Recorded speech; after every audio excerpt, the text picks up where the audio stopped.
नीटच्या सराव परीक्षेत कमी गुण, वडिलांच्या मारहाणीत हुशार मुलीचा दुर्दैवी अंत। नीट परीक्षेत कमी मार्क पडल्यानं मुख्याध्यापक पित्यानं मुलीला बेदम मारहाण केली। या मारहाणीत लेकीचा मृत्यू झालाय। खाजगी शिकवणीत 12वीच्या सराव परीक्षेत कमी गुण मिळाल्यानंतर झालेल्या वादातून चिडलेल्या जन्मदात्या बापानं आपल्या पोटच्या लेकीला बेदम मारहाण केली। त्या मारहाणीत त्या मुलीचा दुर्दैवी मृत्यू झालाय।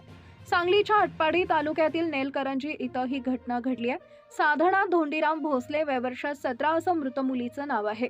या प्रकरणी गावातील माध्यमिक शाळेत शिक्षक असलेले तिचे वडील धोंडीराम भगवान भोसले यांना पोलिसांनी खून प्रकरणी अटक केली आहे। मुलीचा दुर्दैवी मृत्यू झाल्यानं दुःखाचा डोंगर कोसळलेल्या तिच्या आईला आपल्या पतीविरोधात पोलिसात फिर्याद देण्याची वेळ आली।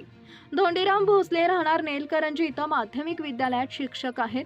त्यांचे वडील भगवान भोसले त्याच शिक्षण संस्थेचे उपाध्यक्ष पोलीस पाटील होते। पत्नी प्रीती गावच्या माजी सरपंच तर धोंडीराम यांना मुलगा आणि साधना मुलगी अशी 2 मुलं आहेत। साधना आटपाडीत 12वीचं शिक्षण घेत होती। वैद्यकीय अभ्यासक्रमाला प्रवेश घेण्यासाठी ती तयारी करत होती। तिला डॉक्टर करण्याचं कुटुंबियांचं स्वप्न होते, त्यासाठी खाजगी शिकवणी लावली होती। त्या शिकवणीत नुकतीच एक सराव परीक्षा झाली होती, त्यात तिला कमी गुण मिळाले, त्यामुळे वडील धोंडीराम चिडले होते। शुक्रवारी रात्री वडील धोंडीराम यांनी मुलगी साधनाला कमी गुण का मिळाले याचा जाब विचारत मारहाण केली। घरातच असलेल्या दगडी जात्याच्या लाकडी खुंट्यानं साधनाला जबर मारहाण केली। साधनाच्या डोक्याला जबर मार लागला, संपूर्ण शरीराला इजा झाली। तिला दवाखान्यात नेले असता उपचारादरम्यान तिचा मृत्यू झाला। DSP न्यूज लाईव्ह पुणे उपजिल्हा प्रतिनिधी रवी म्हसाडे।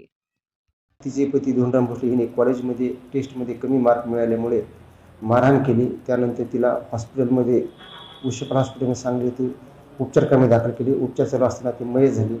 त्यावरून प्रीती भोसले यांनी फिर्याद दिल्यावरून आरोपी धोंडीराम भोसले याच्या विरुद्ध भारतीय न्याय संहिता कलम 103(1) व ज्युवेनाइल जस्टिस ॲक्ट प्रमाणे गुन्हा दाखल करून आरोपीस गुन्ह्यात अटक केली आहे। सर्वसामान्यांना न्याय मिळवून देणारे हक्काचे चॅनल DSP न्यूज लाईव्ह। संपूर्ण महाराष्ट्रातील बातम्यांसाठी चॅनलला लाईक करा, सबस्क्राईब करा आणि शेअर करा।